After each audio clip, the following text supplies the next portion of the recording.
Orientação Espírita, o seu canal de espiritismo no YouTube, esclarecendo e consolando através dos princípios espíritas.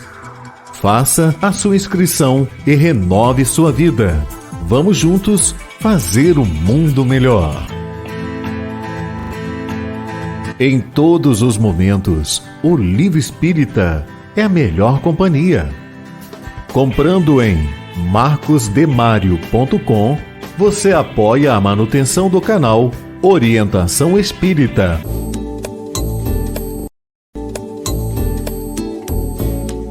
No canal Orientação Espírita, você encontra variada programação, pensada e feita para você.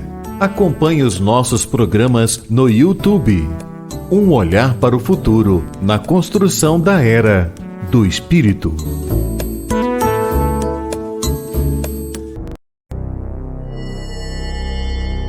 Tem início mais uma edição de Ante os Novos Tempos. Um olhar voltado para a humanidade, através das revelações dos Espíritos, na mensagem consoladora e esclarecedora do Espiritismo. Fique agora na companhia de Marcos Demário.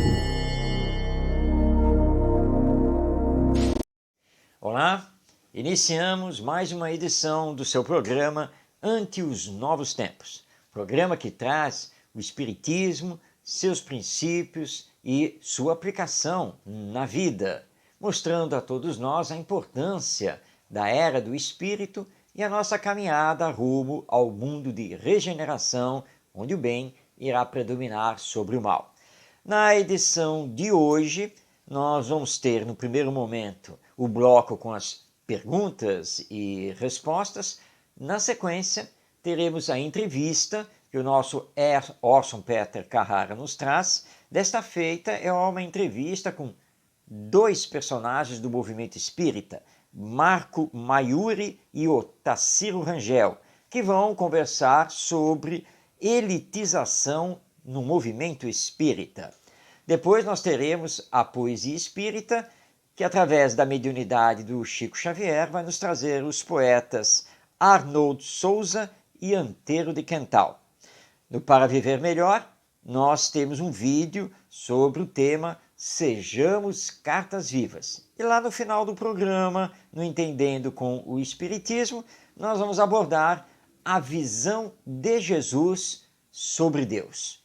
Tudo isso aqui em Ante os Novos Tempos, a partir de agora. Perguntando e aprendendo.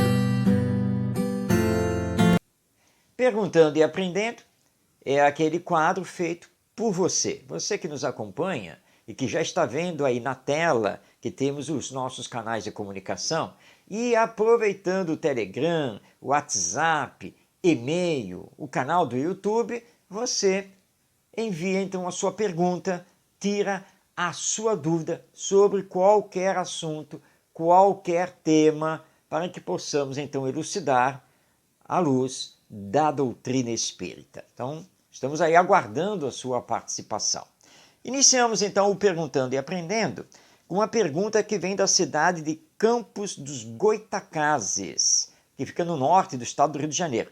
Aliás, hoje nós selecionamos perguntas que vêm, na verdade, de várias cidades do estado do Rio de Janeiro. Então vamos iniciar por Campos dos Goitacazes. É a pergunta do Pedro Soares. O que acontece com uma pessoa cega quando volta ao mundo espiritual? Ela voltará a enxergar ou continuará cega? Interessante essa questão.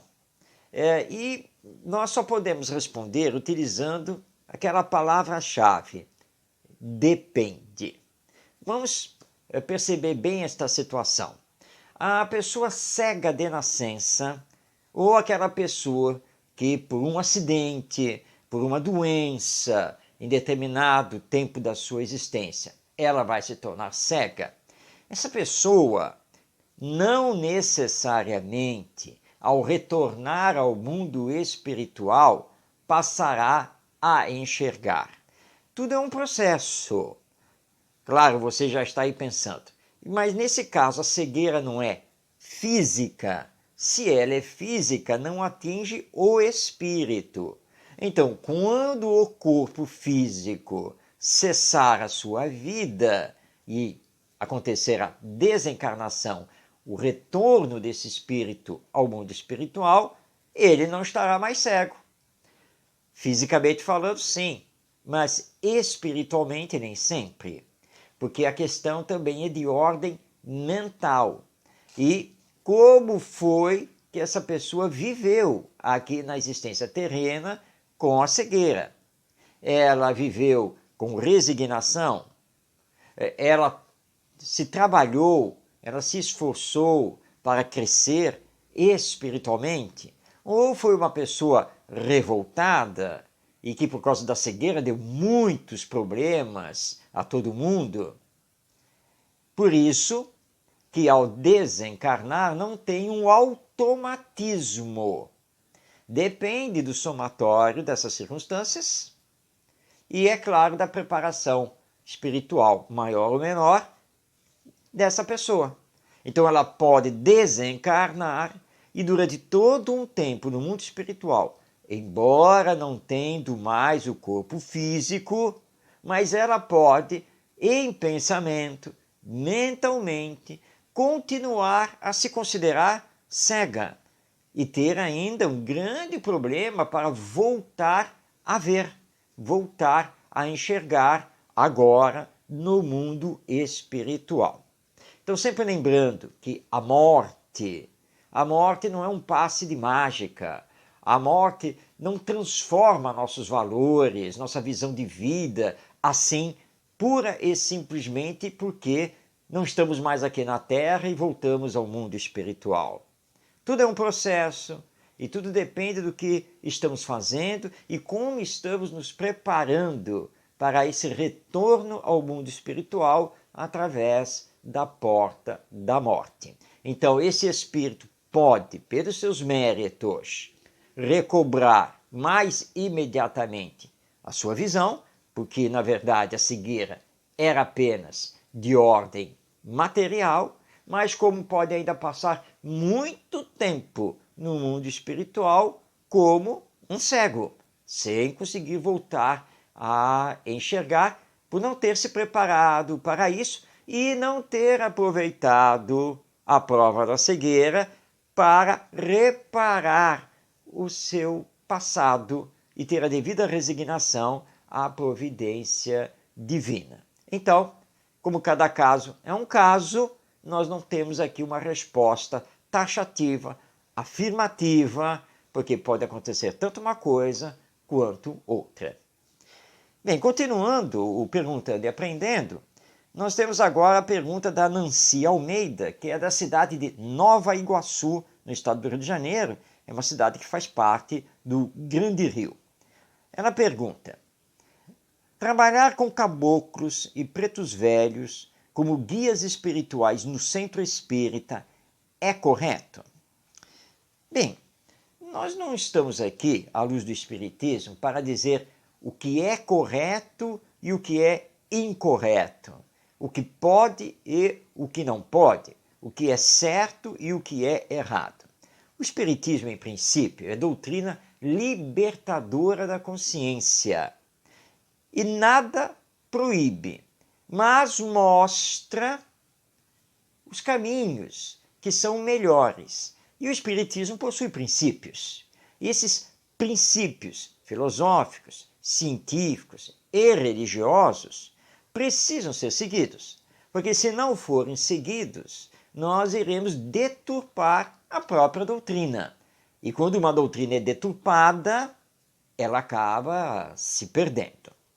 Nós entendemos que os espíritos, assim classificados de caboclos, pretos velhos e outros, são espíritos, nada mais do que isso, que possivelmente tiveram aí uma, ou às vezes mais de uma encarnação, nessa condição, enquanto existiu a escravização do negro africano aqui no Brasil. Aliás, uma página social brasileira muito ruim e que nós precisamos superar combatendo todo e qualquer tipo de preconceito e de discriminação em relação às pessoas de cor. Isso é urgente, temos que fazer isso.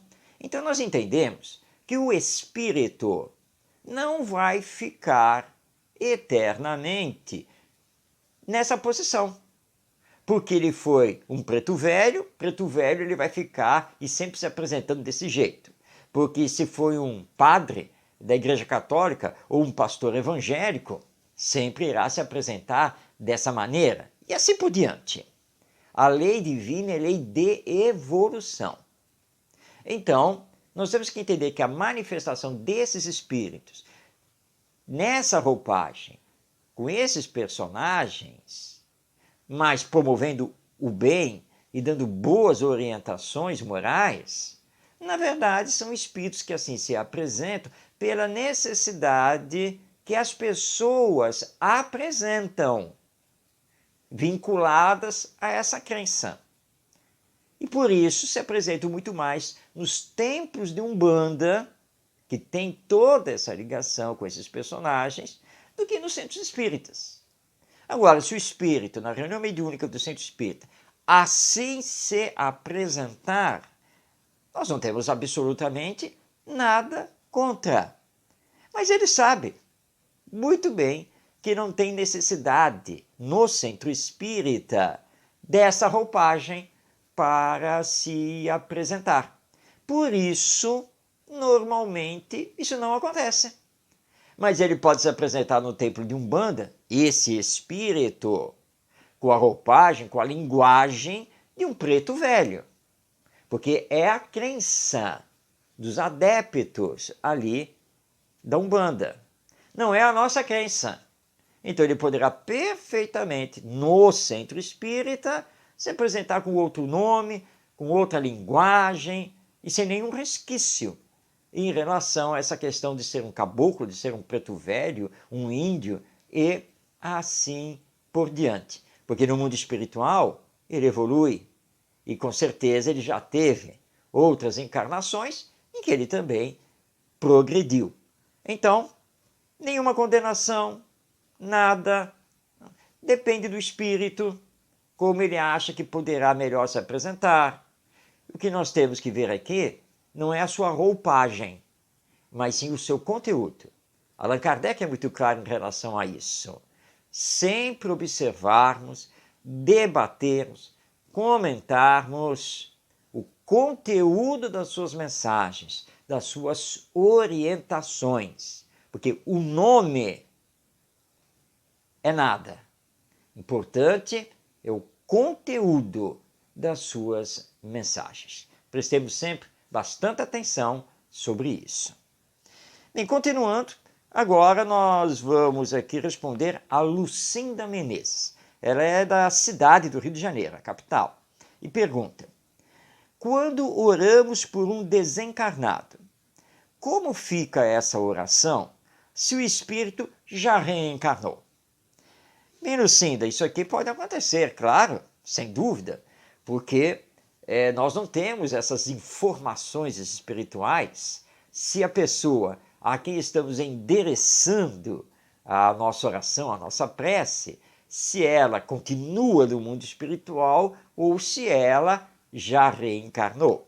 E se continua no mundo espiritual, também nem sabemos como que esse espírito se encontra no mundo espiritual. Vou contar aqui uma história contada por uma tia minha e que ela teve um irmão que não sobreviveu, desencarnou com menos de 1 ano de idade. E ela sempre recordou esse irmão nas suas preces. Ela é espírita, sempre orou por ele.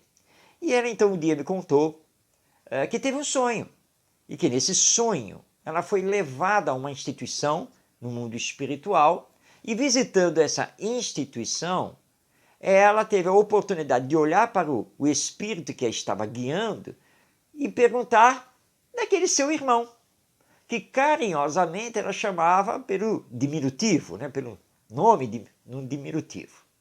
Ele então olhou para ela e disse, ele trabalha aqui.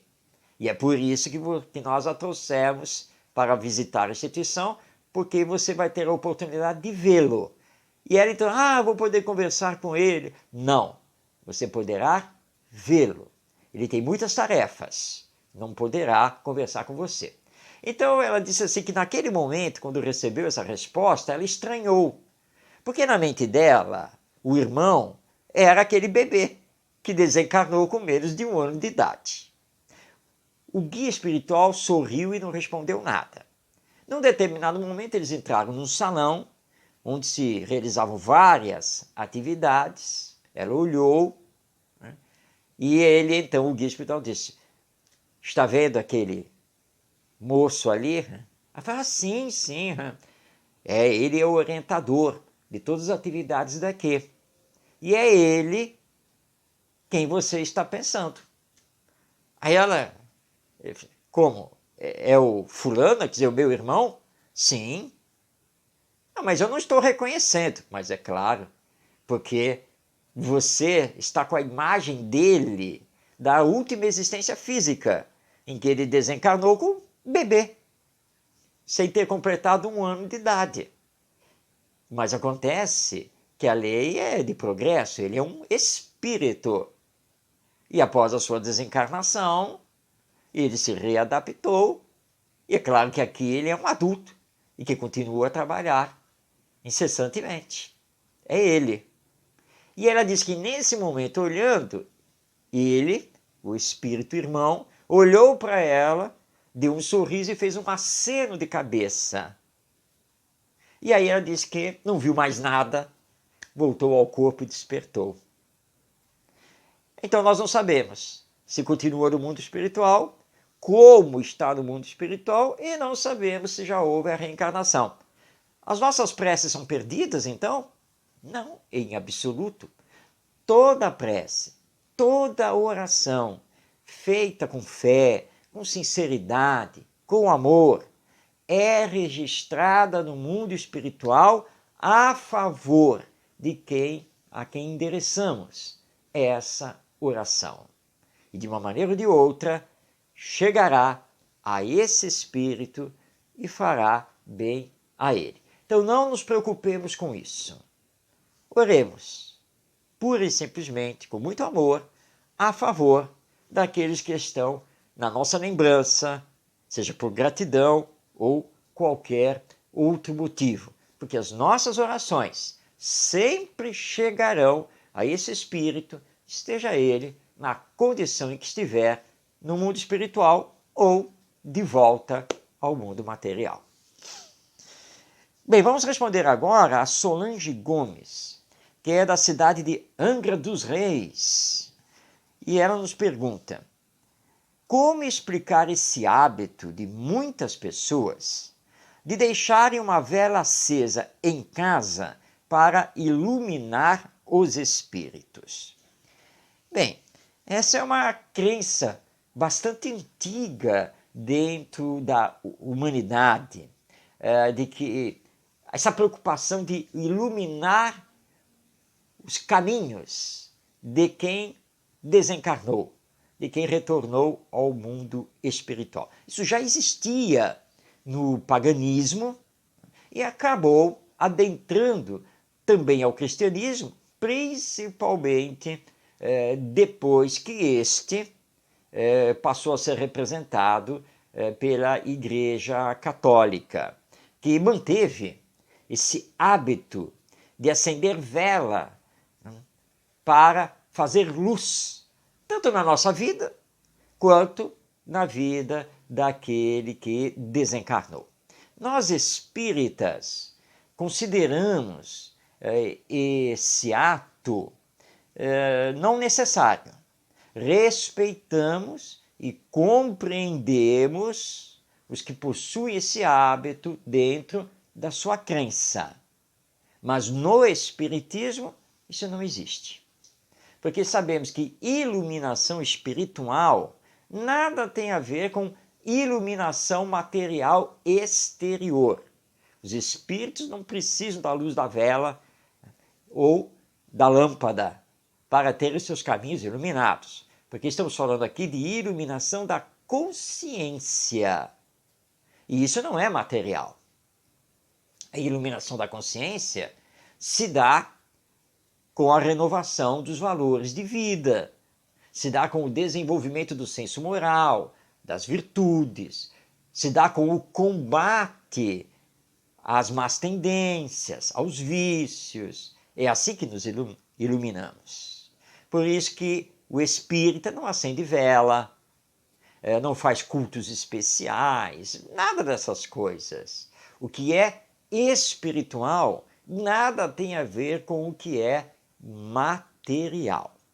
Por isso nós não temos nichos especiais para orar, nós não temos imagens, nada dessas coisas. E, portanto, nós acendemos velas aos espíritos. Nós sabemos que o trabalho íntimo, a oração, o trabalho do bem é que nos ilumina, tanto aqui na Terra quanto no mundo espiritual. Mas respeitamos, não condenamos. Nós compreendemos e respeitamos os que consideram que para orar por alguém precisam lá acender a vela ou manter a vela acesa para iluminar o caminho dos entes queridos que desencarnaram.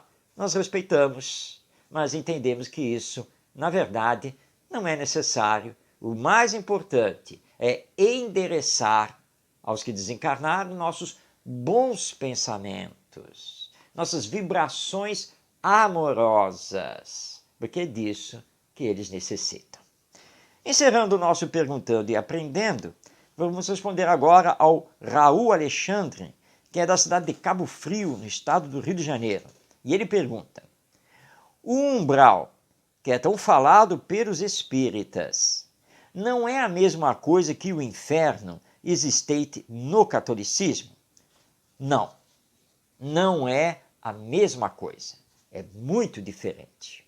O inferno, segundo o catolicismo, é aquela região localizada no depois da morte, onde todas as pessoas que foram egoístas, orgulhosas, fizeram o mal ao próximo, ou seja, carregam, segundo a terminologia católica, muitos pecados.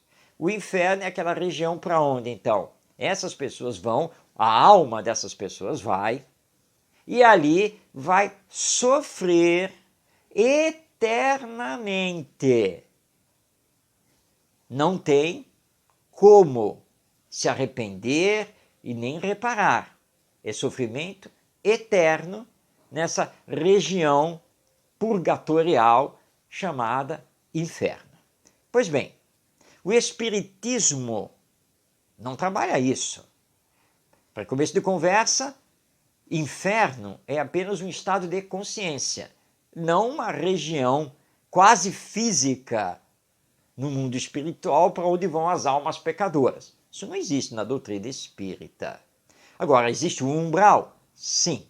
Umbral é um nome geral das regiões espirituais onde, através da consciência culpada, os afins acabam se encontrando. Vão sofrer? Sim. Esse sofrimento é eterno? Não. Eles podem se arrepender? Sim. Sair dessa condição, dessa região do umbral? Sim. Reparar os seus erros de existências passadas? Sim. Ter uma nova oportunidade reencarnatória? Sim. Na medida em que nós evoluirmos, progredirmos moralmente, essas regiões umbralinas, elas tenderão a diminuir aqui na humanidade terrena? Sim. Porque cada vez teremos a consciência menos culpada, mais voltados ao bem. Então há uma diferença gigantesca, profunda, entre o inferno católico e o umbral trazido pelo Espiritismo. Recomendo aqui a leitura do livro O Céu e o Inferno, ou A Justiça Divina segundo o Espiritismo, de Allan Kardec, para entender bem essa grande diferença entre inferno e umbral. Bem, chegamos ao final do Perguntando e Aprendendo, mas veja aí na tela nossos canais de comunicação para que você possa participar do nosso programa, enviando então a sua pergunta e tirando a sua dúvida. E agora nós vamos à entrevista, que é um momento muito esperado aqui do Ante os Novos Tempos. Nosso querido amigo Orson Peter Carrara, lá de Matão, no estado de São Paulo, entrevistando os diversos personagens do movimento espírita. Hoje ele traz os nossos amigos Marco Maiuri e Otacílio Rangel, é uma dupla hoje. E eles vão falar sobre elitização do movimento espírita. Vamos então ouvir, é um trecho da entrevista, que a entrevista, na verdade, ela tem aproximadamente 1 hora de duração. Mas depois da entrevista, nós vamos dar aqui o caminho para você acessá-la na íntegra. Vamos então ouvir os nossos amigos falando então sobre essa questão da elitização dentro do movimento espírita. Conversando sobre Espiritismo. Nós estamos aqui com o nosso querido Marco Maiuri, da cidade de São Paulo, e também com o Otacílio Rangel, da cidade de São Carlos. Nesta noite um pouquinho fria, amigos queridos que estão conosco, e vamos falar sobre um tema pouco abordado, elitização do movimento espírita. Convidamos a ambos para comentarmos juntos uma mensagem, uma resposta de Chico Xavier a uma pergunta que lhe foi feita sobre isso. Nós trazemos então à nossa tela o nosso Marco Maiuri e o nosso Otacílio Rangel. Muito boa noite. Boa noite a todos. Nossos votos de muita paz. Será uma grande alegria. Boa noite, Orson. Boa noite, Marco. Boa noite a todos os nossos amigos que já estão aí no chat. Estou vendo vários amigos, é um prazer estar com todos. Inclusive o nosso André Luiz, viu, Marco, que você esteve lá recentemente, está conosco aí acompanhando. André, um grande abraço para você, viu? O André e tantos outros amigos estão conosco aqui e nós queremos saudar a todos. Fica impossível ficar falando o nome de todo mundo, né? Então, a nossa saudação geral para todos. E, naturalmente, que este assunto foi motivado, convidei a ambos os amigos, em função de um texto publicado em 1977, de uma resposta dada por Chico Xavier a uma indagação. Esta resposta nós vamos projetar aqui na tela para que vocês todos tenham conhecimento e depois nós vamos comentar com os nossos amigos o conteúdo desta preciosa apreciação de Chico Xavier. Vamos ver aqui, então, vamos compartilhar na tela para que todos possamos acompanhar. E aí está, portanto, a afirmação do médium Chico Xavier em entrevista concedida ao jornal O Triângulo Mineiro de Uberaba. Eu errei na data, né? Em 1978. E reeditada no mesmo jornal em março de 1997. Então, diz o Chico ao seu entrevistador, que declinaremos depois no final. É preciso fugir da tendência à elitização no seio do movimento espírita. A palavra elitização, ela é derivada da palavra elite, que indica uma separação de classe, lembra algum privilégio, alguma preferência. E o Chico vai dizer, é preciso fugir dessa tendência dentro do movimento espírita. É necessário que os dirigentes espíritas, principalmente os ligados aos órgãos unificadores, compreendam e sintam que o espiritismo veio para o povo e com ele dialogar. E nós vamos encontrar que é indispensável que estudemos a doutrina espírita junto com as massas, que amemos a todos os companheiros, mas, sobretudo, aos espíritas mais humildes, social e intelectualmente falando, e deles nos aproximarmos com real espírito de compreensão e fraternidade. Se não nos precavermos, daqui a pouco teremos em nossas casas espíritas apenas falando e explicando o Evangelho do Cristo às pessoas laureadas por títulos acadêmicos ou intelectuais e confrades de posição social mais elevada. Mais que justo evitarmos isso. A elitização do espiritismo, isto é, a formação do espírito de cúpula com a vocação de infalibilidade em nossas organizações. Esse é um trecho parcial da entrevista concedida a Jarbas Leone Varanda, de Uberaba, e publicada naqueles órgãos de imprensa, e depois incluída essa entrevista, que aqui é parcial, o trecho, nós estamos utilizando apenas a questão da elitização, foi incluída em livros publicados pelo Instituto de Difusão Espírita de Araras, naquele trabalho que o ID sempre fez de colecionar e selecionar entrevistas, perguntas e respostas que o médium deu a diferentes repórteres em diferentes épocas. Então, aqui estamos, pois, com esta alegria de podermos conversar sobre esse assunto. E nós trazemos o assunto, então, à apreciação dos nossos queridos amigos. Vamos começar por ordem alfabética. Marco, o que te vem ao coração dizer depois dessa abertura textual aí da resposta dada ao médium? Muito bem. Bom, primeiro eu gostaria de dizer que Chico Xavier faz muita falta, né? Faz muita falta. Bom, sempre que eu escuto a respeito desse assunto, eu me recordo de Jesus, naturalmente. Quando as pessoas queriam encontrar Jesus, não encontravam em meio a palácios, em meio a doutores da lei, em meio aos intelectuais da época, os abastados da época que tinha também, não é? Encontravam-no em meio às pessoas desvalidas, doentes, rejeitados da sociedade, abandonados, não é? Porque, naturalmente, a medicação provinda do alto, a medicação divina, deve ser para quem necessita.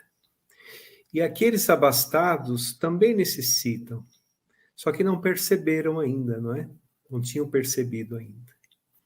Agora, o que nós devemos entender é que a doutrina espírita, ela é o próprio cristianismo redivivo. Sendo o próprio cristianismo redivivo, notem que a mensagem do Chico já dizia de uma tendência, não é? Ou seja, naquela época já havia também uma tendência. Ou seja, pode ser que surja, como realmente nós observamos algumas vezes, infelizmente. O cristianismo, a doutrina espírita deve seguir realmente os mesmos parâmetros do cristianismo nascente. Simplicidade, estudo e trabalho. Agora, existem muitas ocasiões em que o espiritismo pode ser colocado em meio ao povo, de várias formas, não é? Evidentemente, para se entender o espiritismo, é necessário estudar o espiritismo. E nós sabemos que todas as pessoas, de modo geral, elas não têm ainda recursos para se aprofundar em um estudo mais elaborado. E, por conta disso, a doutrina espírita vai ficar à parte do povo. Não é essa a proposta do Cristo, não é essa a proposta dos bons espíritos, espíritos da codificação.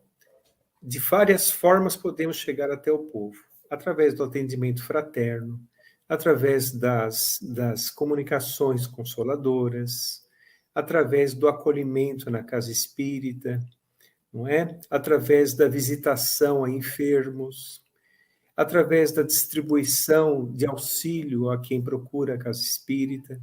Pode ser que eles não se tornem espíritas nessa encarnação, mas eles já tiveram acesso à mensagem, receberam o bom convite. Em outra encarnação, pode ser que se tornem espíritas.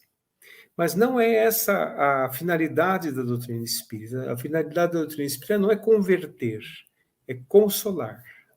Mas de forma nenhuma ela deve ser afastada do povo, porque se fizermos isso, nós estaremos cometendo o grave erro de tirar Jesus do centro da doutrina espírita. Muito bem, Marco. Realmente o assunto, ele é um assunto muito pertinente nos dias que vivemos, dias de dificuldades econômicas que se acentuam e realmente há uma necessidade. Você foi muito bem ao lembrar Jesus, que estava sempre junto ao povo, não estava em palácios, mas ia ao encontro das necessidades humanas, embora também atendesse convites de pessoas bem postas socialmente, não fazia diferença sobre isso, né? Mas nós vamos encontrar o Cristo junto às classes mais sofredoras. Otacílio, a sua visão sobre essa questão inicial na resposta dada pelo Chico? Está sem som, Otacílio, está sem som.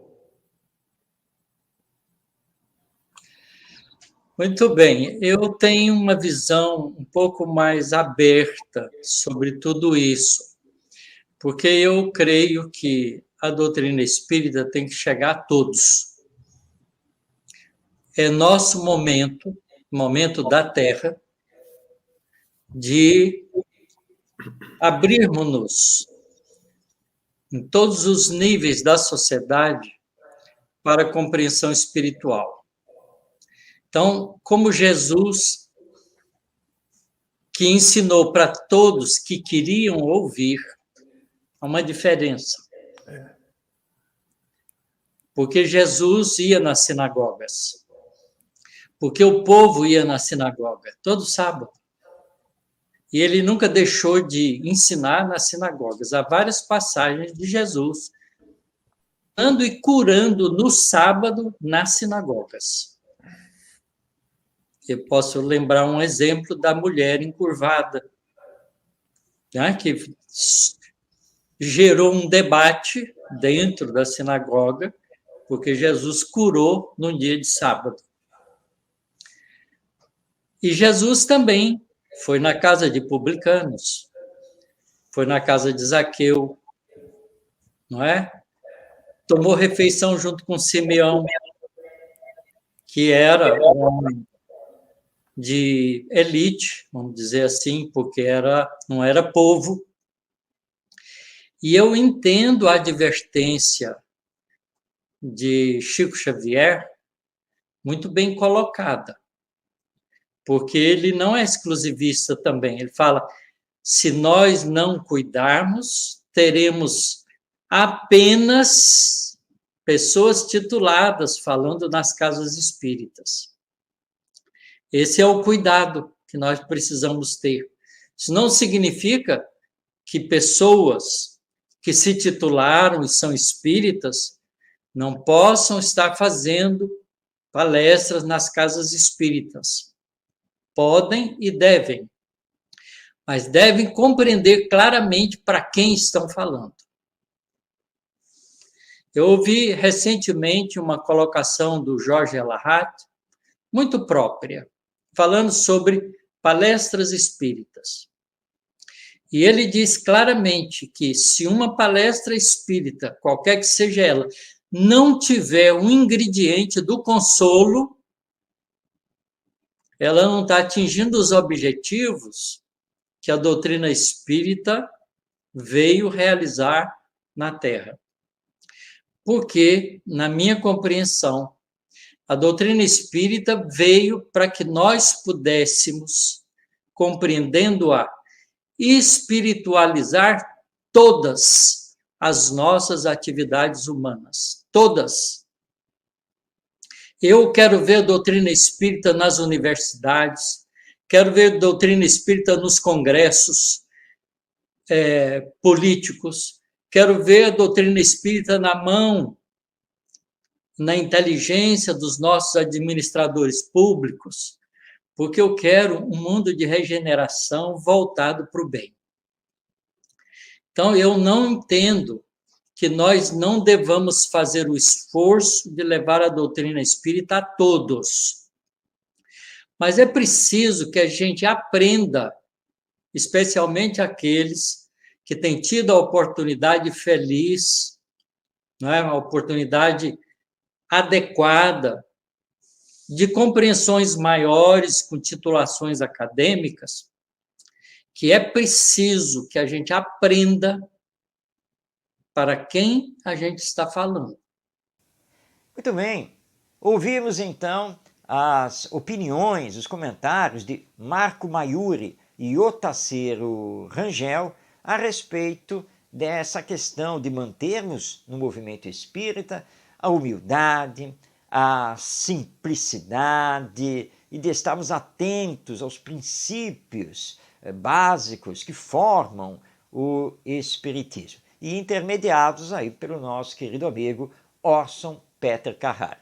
Se você quiser ouvir essa entrevista na íntegra no YouTube, acesse o canal Orson Peter Carrara e aí você vai poder então conhecer com mais profundidade o pensamento do Marco Maiuri e do Otacílio Rangel sobre esse tema.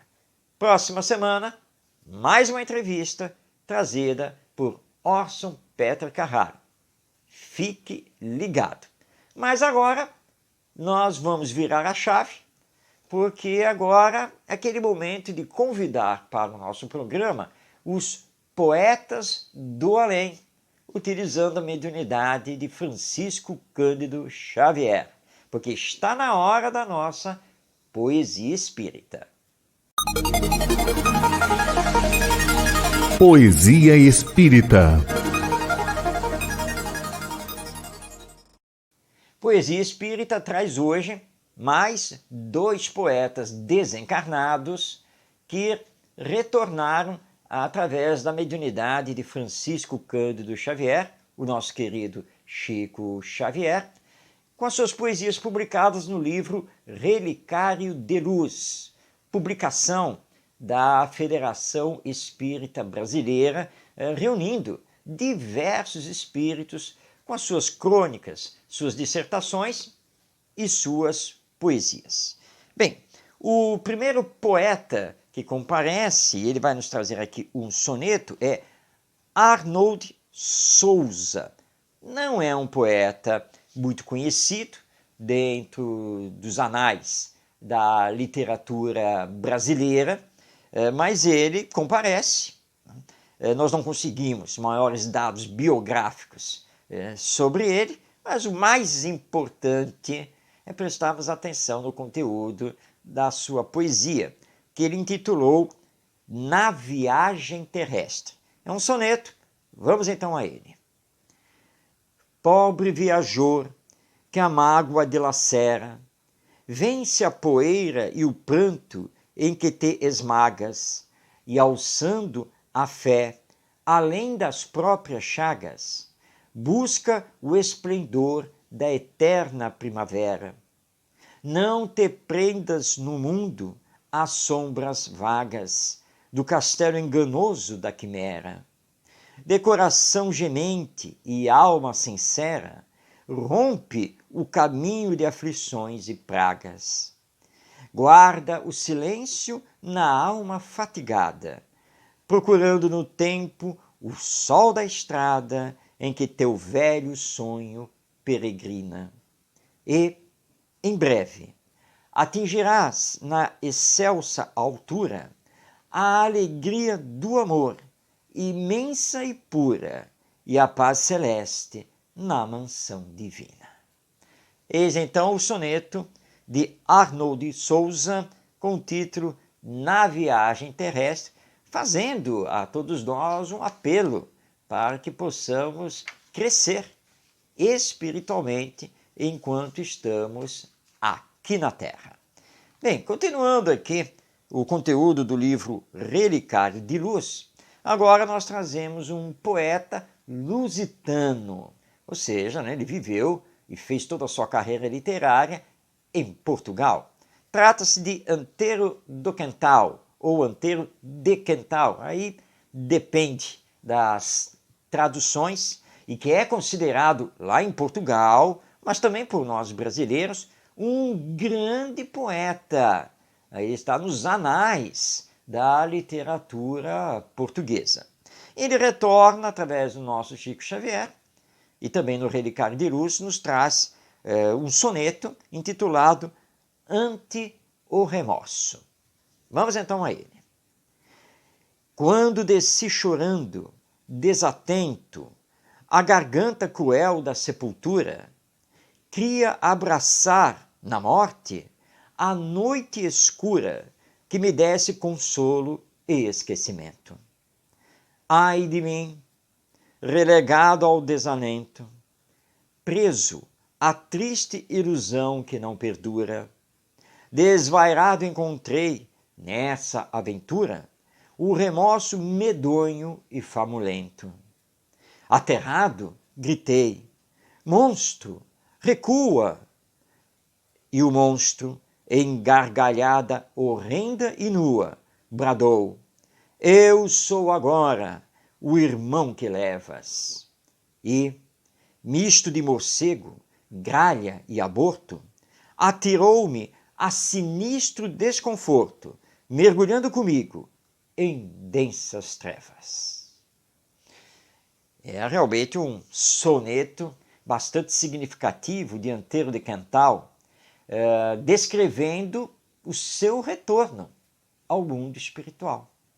E ele deixa bem claro que foi um retorno de muito sofrimento, porque ele era um materialista e não levava em consideração as questões espirituais aqui na existência terrena. Bem, então conhecemos dois poetas que retornaram do além através da mediunidade de Chico Xavier, lembrando que essas poesias estão publicadas no livro Relicário de Luz da Federação Espírita Brasileira. Com essas reflexões trazidas pelos poetas, nós então podemos agora rodar o vídeo do Para Viver Melhor. 90 segundos para falarmos que precisamos ser cartas vivas do Evangelho aqui na Terra. Vamos ao vídeo.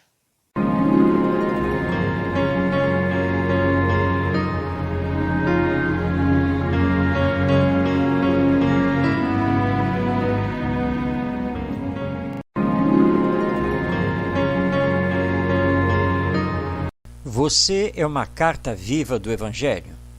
Muitas pessoas se dizem cristãs, frequentam o templo de uma determinada doutrina cristã, mas não pautam sua vida nos ensinos do Cristo. Será que você está nessa condição? O verdadeiro cristão é aquele que procura viver no mundo de acordo com os princípios da doutrina que agasalha na mente e no coração. Não pode ser uma pessoa no dia a dia e outra quando entra no templo. Sejamos cartas vivas do Evangelho em todas as circunstâncias. O homem de bem é um homem no mundo, e não apenas no reduto do templo religioso. Pensemos nisso e façamos todos os esforços para sermos fiéis e legítimos seguidores de Jesus, pois somente assim a vida se transformará em alegrias e os aborrecimentos não terão mais vez em nossa alma. Se você gostou desta mensagem, compartilhe.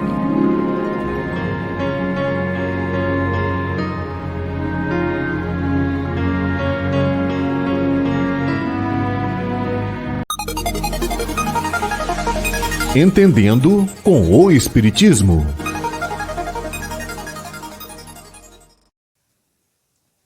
Hoje, no Entendendo com o Espiritismo, nós vamos aqui conversar, à luz do Espiritismo, claro, sobre o pensamento de Jesus acerca de Deus.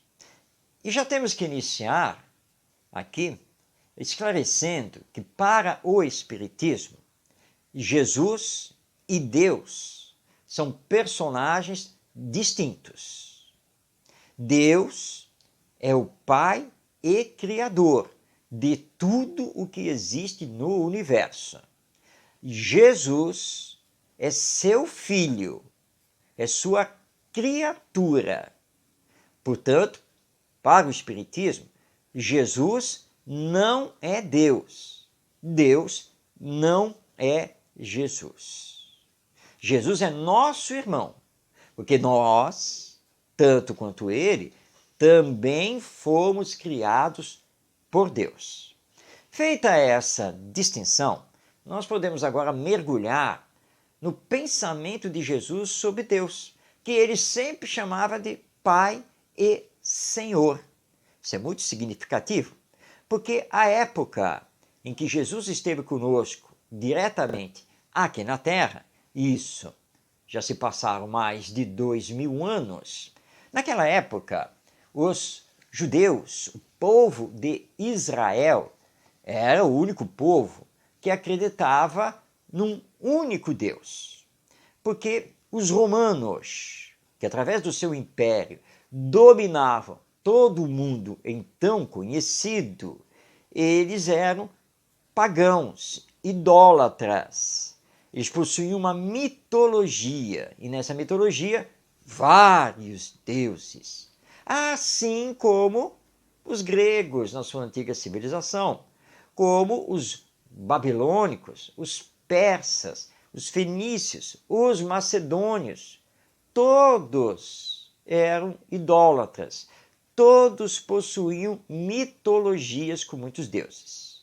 Somente em Israel, com o povo judeu, nós temos a crença do Deus único. Mas, para os judeus naquela época, Deus era o Deus dos exércitos. Deus era vingativo. Deus era parcial.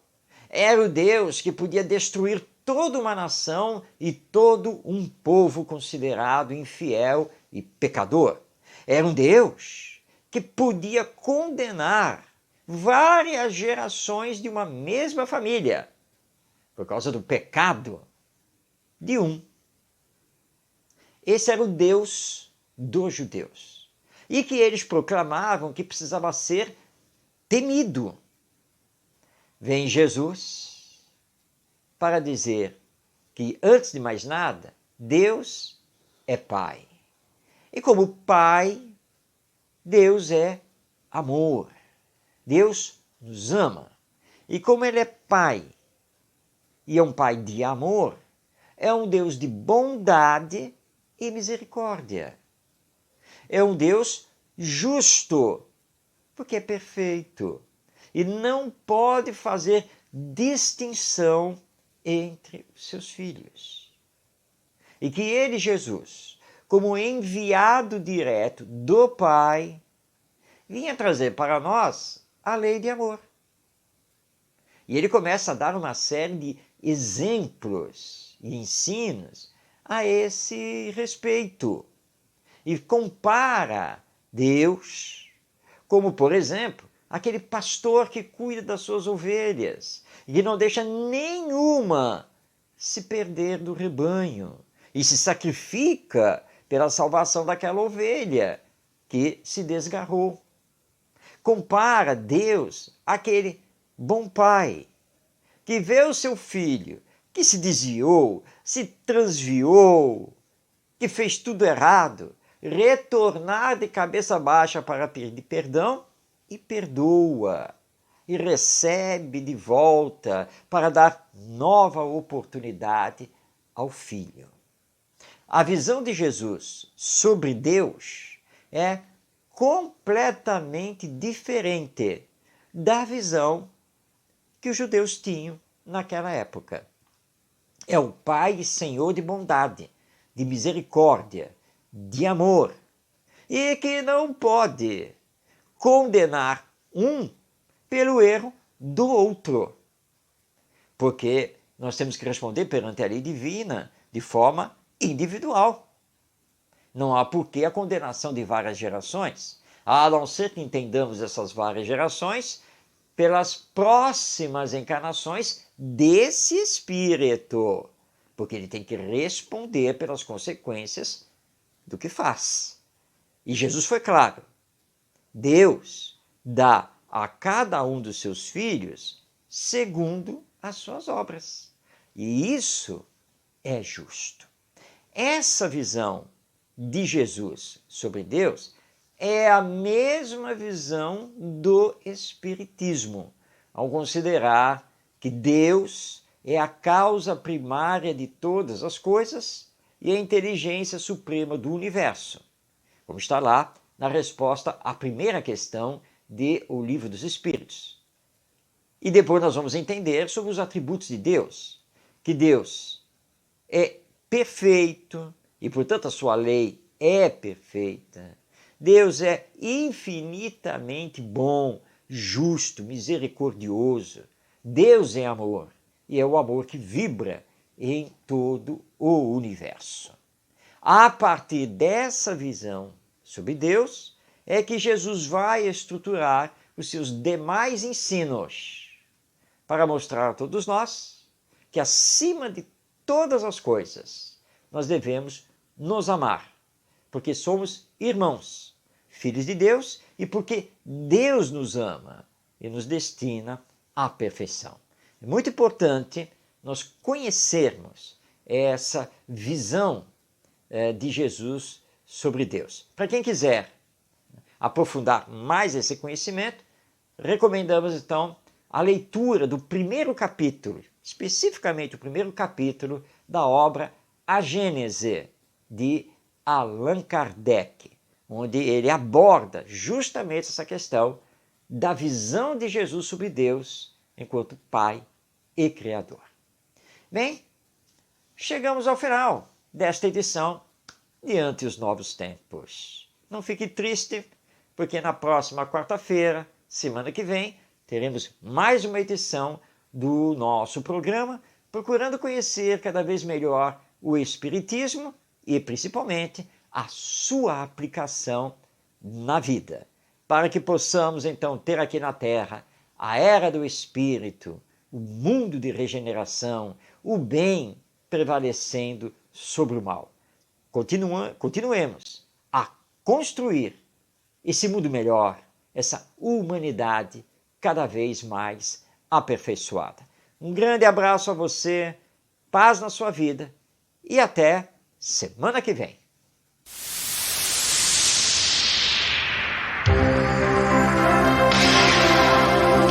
Um olhar voltado para o futuro da humanidade. As revelações dos Espíritos. A mensagem consoladora e esclarecedora do Espiritismo. Este é o programa Ante os Novos Tempos. Produção e apresentação, Marcos de Mário. Orientação Espírita, o seu canal de Espiritismo no YouTube. Esclarecendo e consolando através dos princípios espíritas. Faça a sua inscrição e renove sua vida. Vamos juntos fazer um mundo melhor.